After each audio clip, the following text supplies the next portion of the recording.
كل من استرعي رعية، كل من حمل أمانة فلم يرعها حق رعايتها ولم يؤدها حق أدائها فهو من المفسدين في الأرض، من المحاربين لله ورسوله، من الساعين في الأرض الفساد. كل من لا يقوم بالحياطة على من استرعاه الله إياهم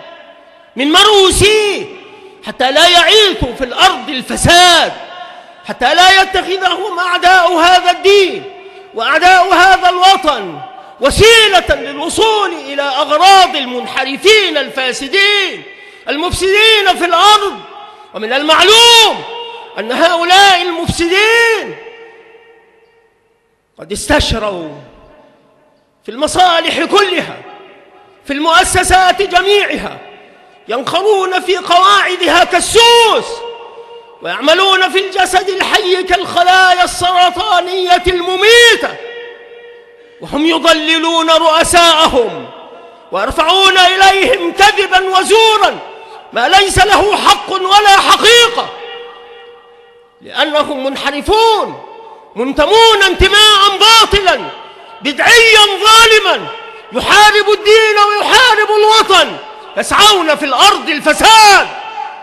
ويتسترون على المفسدين الذين يخربون ويدمرون ويحرقون ويريقون الدماء المعصومة بالإيمان وبالأمان،